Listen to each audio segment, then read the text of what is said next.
Jeudi 11 mai 2017, merci de préférer l'ORTV pour vous informer. Voici le sommaire. Le chef de l'État est rentré de Nairobi au Kenya. Il y a présidé la 17e Assemblée générale de l'Agence pour l'assurance du commerce en Afrique. Dans ce journal, le point du ministre des Affaires étrangères.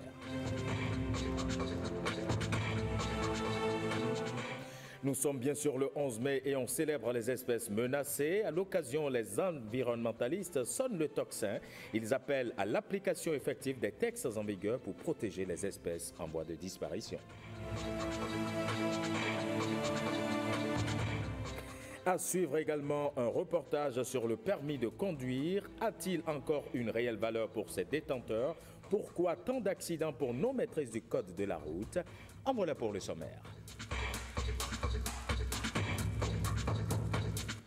Bonsoir et bienvenue à tous. Retour à Cotonou du chef de l'État après la visite de travail de 3 jours qu'il a conduite à Nairobi, la capitale du Kenya. Lors de ce séjour effectué à la tête d'une délégation, le président Patrice Talon s'est longuement entretenu avec son homologue kenyan Uhuru Kenyatta.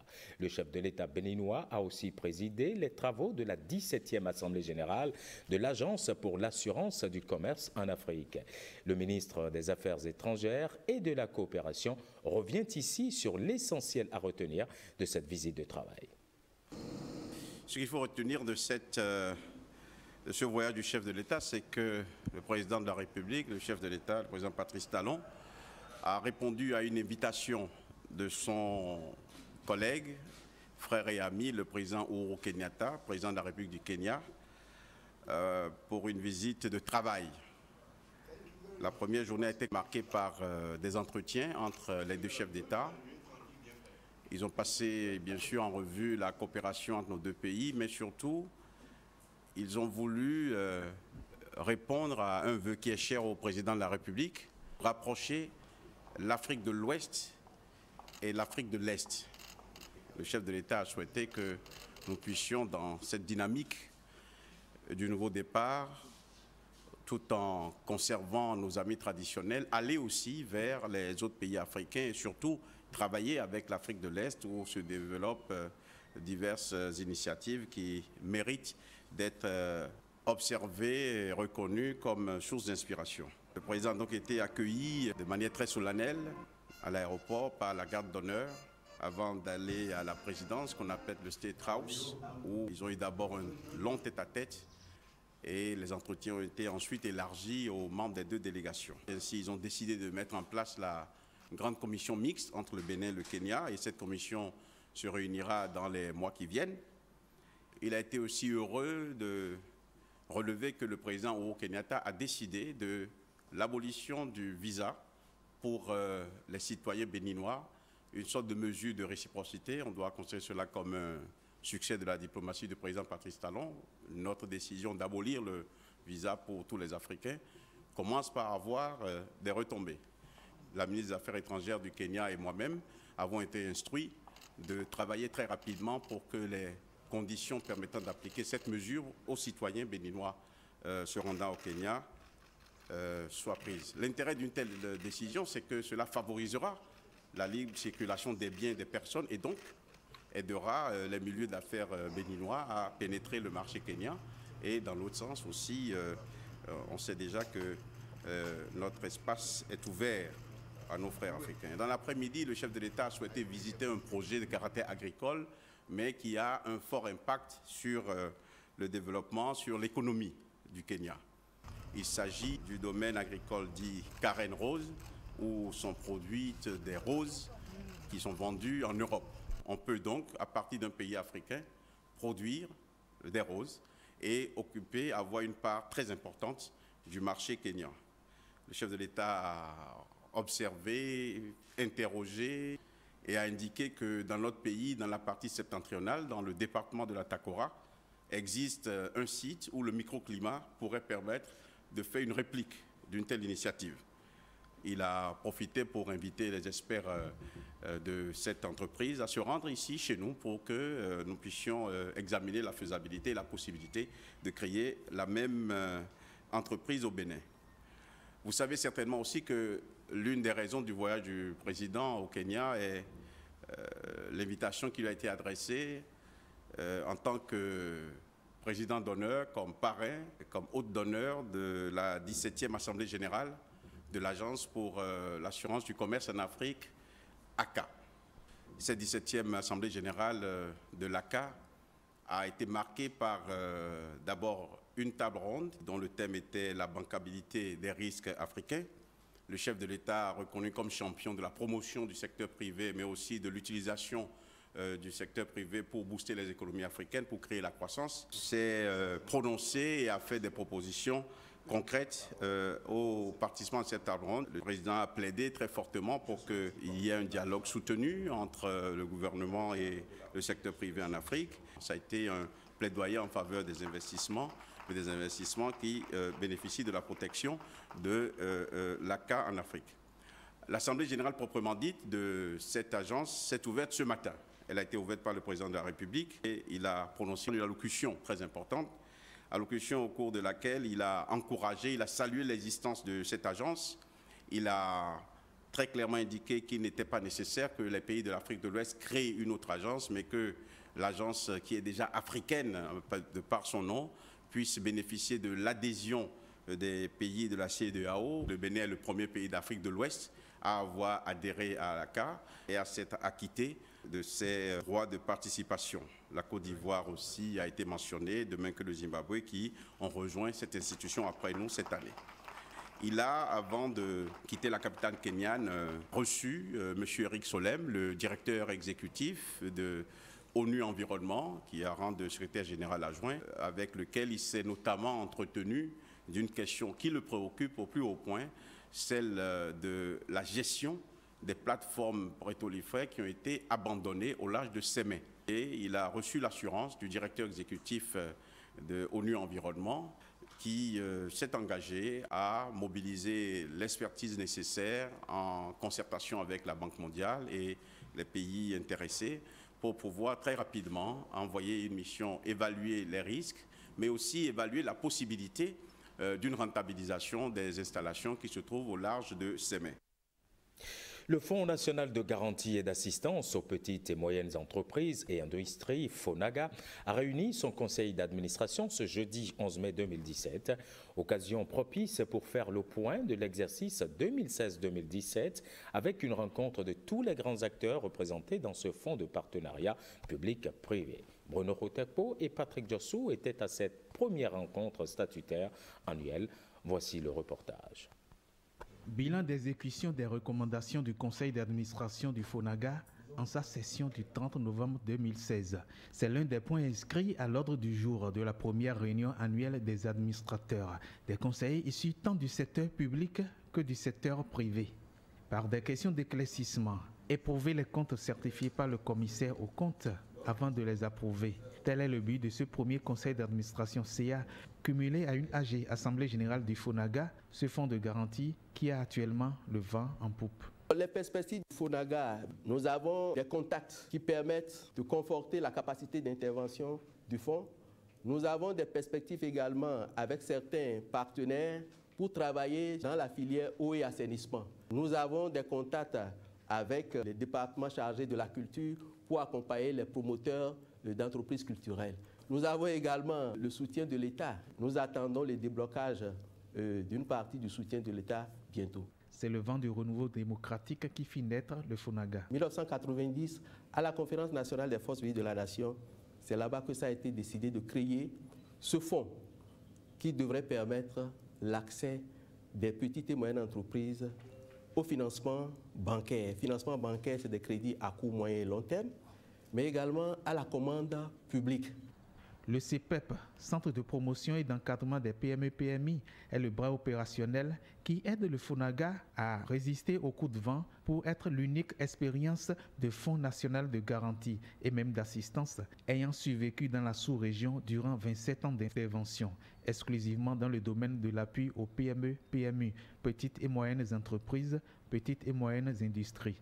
De quoi rendre le Bénin fier.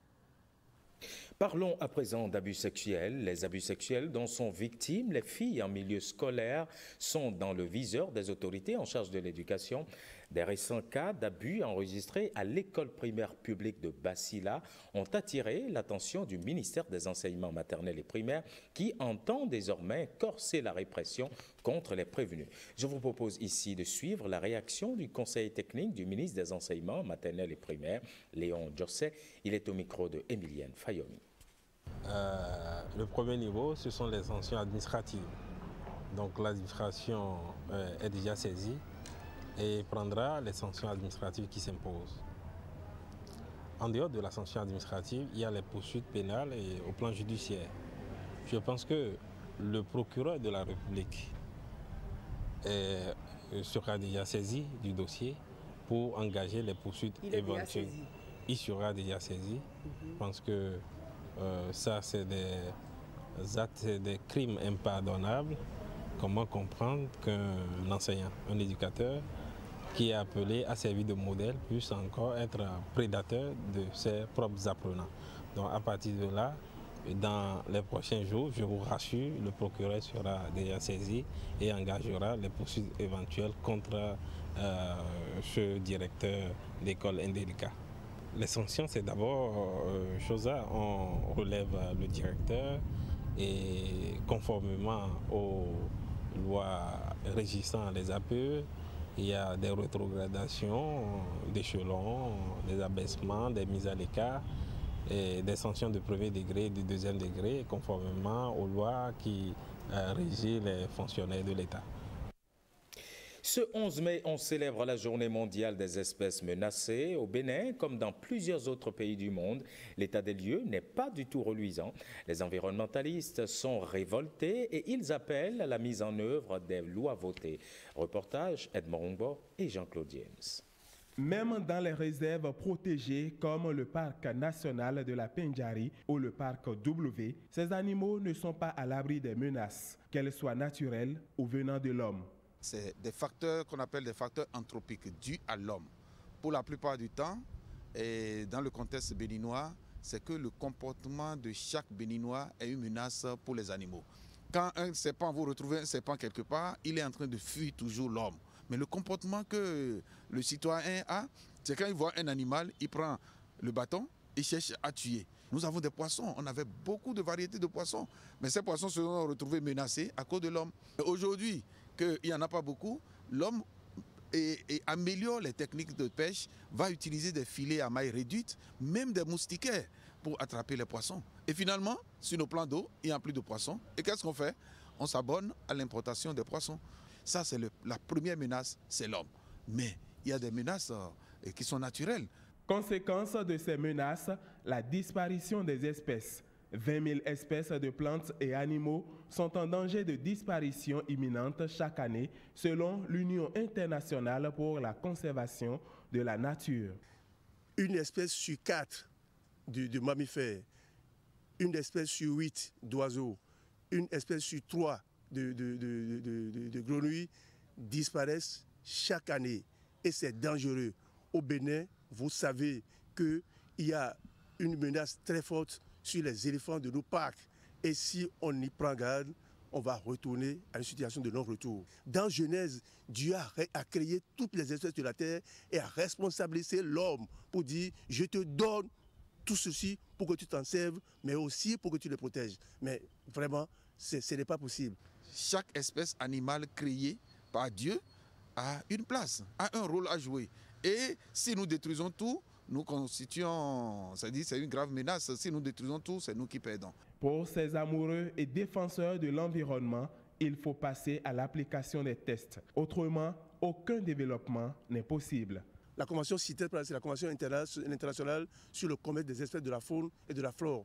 Tout le monde a ratifié ça, mais la mise en œuvre est difficile. Au Bénin, nous avons une loi qui parle des mesures qu'il faut prendre pour réglementer la chasse de la faune au Bénin, mais rien n'est respecté. Il faut que les gens prennent leurs responsabilités au niveau de l'État, au niveau de la basse couche, pour que vraiment les espèces se portent bien. Qui viendra ici et on dit, il n'y a pas, le parc W par exemple est vide, le parc Pendjari est vide et il va vouloir venir ici. Non, le tourisme durable, c'est la conservation durable de la biodiversité qui participe aussi au tourisme durable. Et que l'on applique les réglementations dans chaque domaine. Si nous sommes donnés des règles, appliquons ces règles et voyons si nous ne pouvons pas atteindre le développement. Journée mondiale des espèces menacées, moment de réflexion pour une meilleure cohabitation entre l'homme et les autres espèces de la nature. Elle n'est peut-être pas encore menacée. Il s'agit de l'abeille, améliorer la production et la productivité des abeilles au niveau du continent africain. Tel est le but visé par l'Union africaine à travers son projet Abeille. Pour pérenniser ce projet, le ministère de l'Agriculture, de l'Élevage et de la Pêche lance officiellement la plateforme des acteurs de la filière apicole au Bénin. Précieux Akwaronou et Bernard Djogbe pour le compte-rendu. L'apiculture. Élevage des abeilles. Au Bénin, cette filière peine à décoller. En cause, la non-professionnalisation des apiculteurs. À celle-ci s'ajoutent les dysfonctionnements climatiques, la déforestation et les vols à répétition. C'est donc pour réorienter le secteur que le présent atelier a lieu. Il s'agira spécifiquement d'actualiser la cartographie des acteurs, d'élaborer une feuille de route et de définir la structure de gouvernance de la plateforme. La direction de l'élevage, à travers sa mission de garantir la diversification et la qualité de la production animale, travaillera de concert avec les acteurs de la filière apicole pour promouvoir l'apiculture béninoise. L'abeille est en effet un insecte social domestiqué depuis l'Antiquité. Son élevage revêt des intérêts au plan économique et environnemental. Nous devons changer notre comportement envers la petite abeille. Parce que c'est grâce à elle que tous les jours nous mangeons. 70% de tout ce que nous mangeons est pollinisé par la petite abeille. La petite abeille s'occupe elle-même d'aller chercher sa propre nourriture. Voilà une activité qui ne nécessite pas votre présence. Voilà une activité qui ne nécessite pas assez de moyens pour faire tout ce que les abeilles vous demandent. C'est juste un petit cadre, une petite maison où vivre et vous fabriquer de l'argent. Cette plateforme mise sur pied se veut être un creuset des acteurs de la filière. Direction Lokossa où Caritas Bénin s'organise pour accomplir plus efficacement sa mission. Les différentes commissions de cette institution de la pastorale de l'Église catholique sont réunies pour mieux coordonner leurs actions et travailler en toute synergie. L'atelier, disais-je, a lieu à Lokossa. Cyprien Lokossou et Évariste Zomaon pour le reportage. Je crois que c'est une première, en ce sens que les différents corps de la santé, de la justice et paix, de l'enseignement, se trouvent réunis pour un tel forum, pour ces travaux que vous avez su mener jusqu'ici. La toute première fois que toutes les commissions de la Caritas se réunissent afin de réfléchir pour une synergie d'action. Les directeurs diocésains, des consultants et bien d'autres personnes averties ont échangé pendant 2 jours. Je crois que nos échanges aujourd'hui ont démontré l'utilité d'espaces et de temps de rencontre et de coordination entre les différentes commissions de la pastorale sociale de notre Église catholique au Bénin. Je voudrais vous féliciter pour tous ces précieux outils validés ici ensemble. Les différentes propositions que vous avez faites seront étudiées et soumises à la conférence épiscopale du Bénin pour avis et approbation dès sa prochaine session durant ce mois de mai. La Caritas, une institution de l'Église catholique qui s'occupe de l'assistance aux pauvres ou aux personnes en situation difficile. Il y a la commission enseignement, il y a la commission justice et paix, il y a la commission santé. Tout cela agrégé, vous voyez l'impact que cela fait. Et il était tout à fait normal que nous puissions trouver un creuset où toutes ces commissions devraient se réunir pour non seulement s'informer, mais prendre les résolutions pour pouvoir travailler ensemble pour mieux impacter la population béninoise dans le besoin. Des échanges très fructueux à Lokossa que Monseigneur Victor Agbanou résume à une seule exhortation.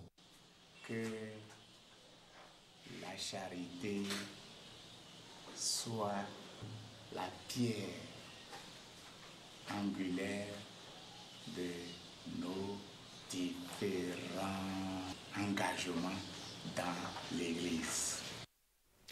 Le projet d'aménagement urbain et d'appui à la décentralisation PORAD veut étudier et évaluer le foncier au Bénin. 10 municipalités sont bénéficiaires de ce projet. Plusieurs acteurs sont réunis en atelier depuis ce matin à Cotonou. Compte rendu, Rebecca Kenjaroundé, Alexis Kenom. Je déclare lancé au nom du ministère du Public et du Développement durable la mission d'étude d'évaluation du fonctionnement des registres fonciers urbains dans les 10 villes bénéficiaires du PORAD.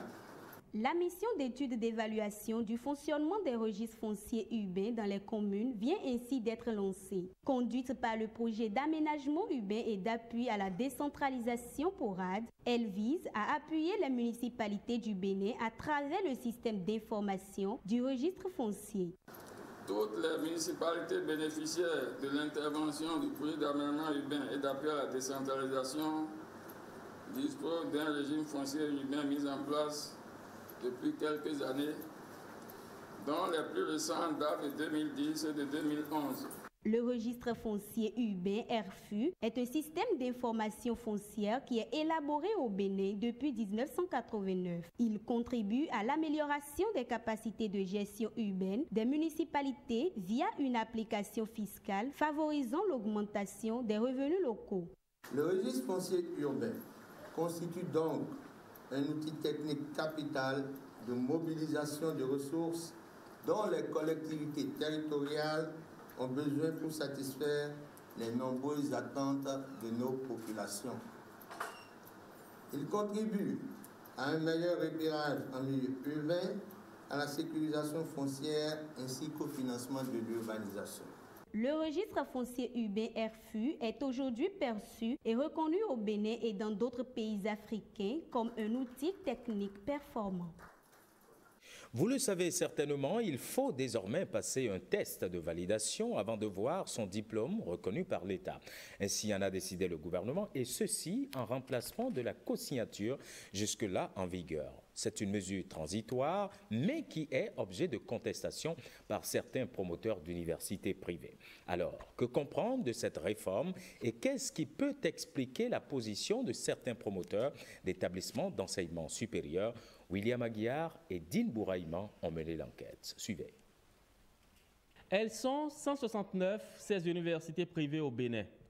Avec diverses fortunes, chacune d'elles intervient dans un secteur aussi sensible comme l'enseignement supérieur dont l'État en est le garant. Quand l'école est autorisée, c'est qu'il est autorisé à exister. Et s'il a l'acte de création, il faut maintenant aussi l'acte d'ouverture. Parce que les écoles, n'est-ce pas, fonctionnent sous 3 régimes. Régime d'ouverture, régime d'agrément et régime d'homologation. Maintenant, il y a une confusion entre homologation de programme et homologation d'établissement. Ce n'est pas la même chose. Et c'est pour assainir ce secteur que l'État a entrepris certaines réformes. Des réformes qui remontent à 2012 avec la co-signature des diplômes délivrés par ces universités. Une co-signature remise en cause pour diverses raisons au profit des tests de validation des diplômes de licence et de master.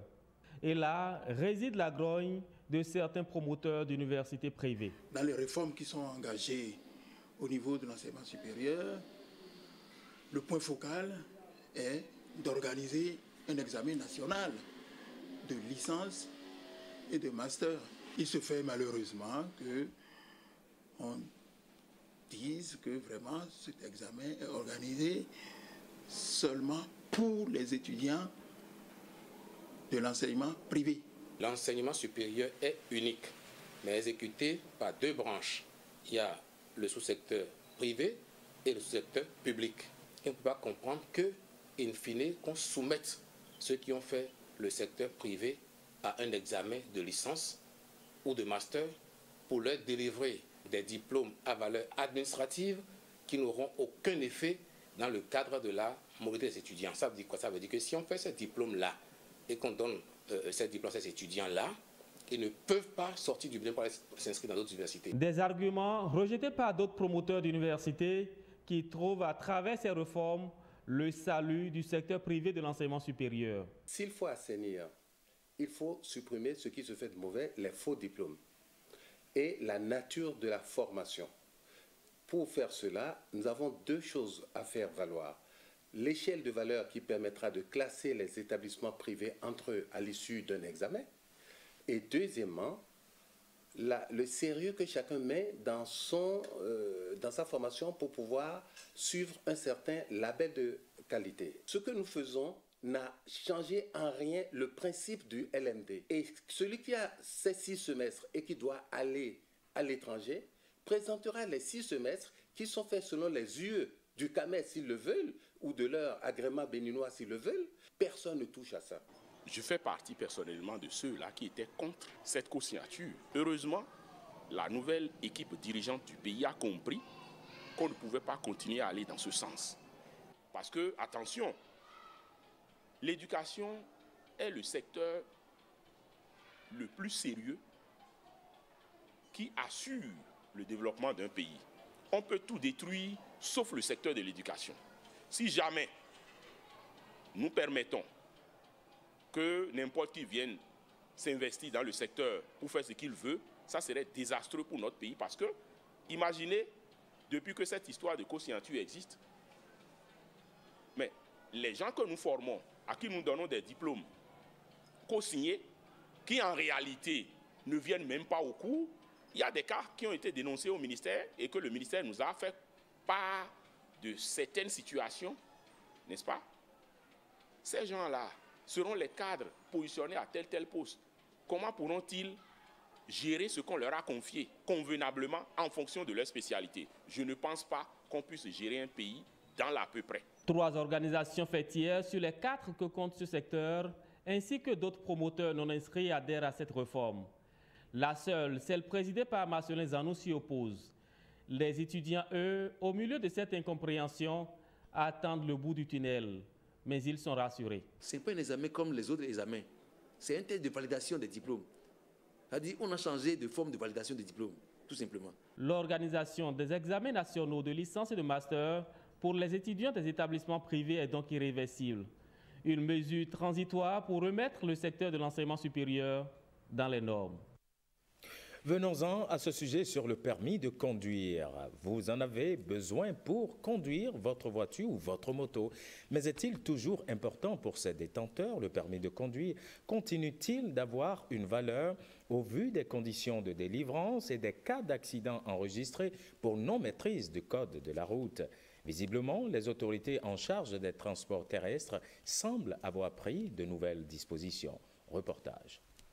Elle fait partie des pièces d'utilité publique reconnues par les autorités, même au-delà des frontières nationales.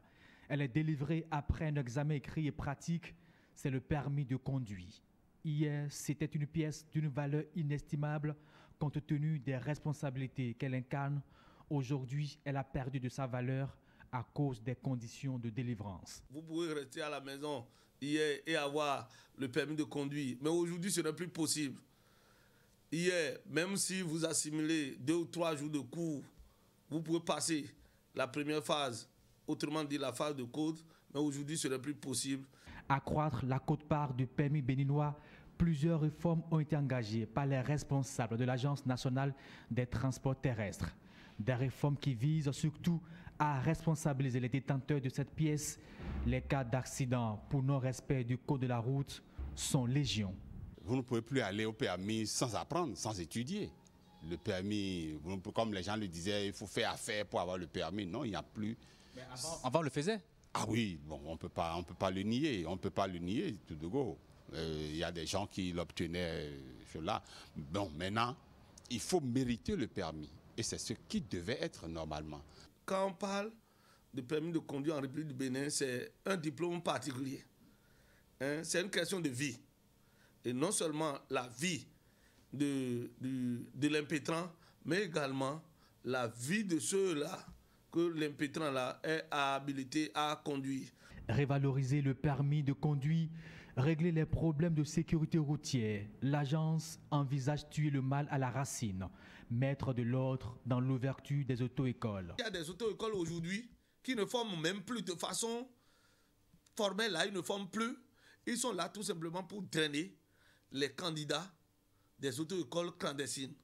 il faut que le titulaire de permis de conduire le mérite pour ne pas devenir un danger pour la société. Nous allons assainir. Une bataille qui s'annonce très rude. Ainsi se referme cette édition. Merci à toutes et à tous de l'avoir suivi. Prochain rendez-vous de l'information sur notre télévision. C'est bien sûr tout à l'heure à 23h, une présentation de Jérôme Hongbo. Merci de votre fidélité. Cette édition est à retrouver sur notre plateforme, le www.ortb.bj.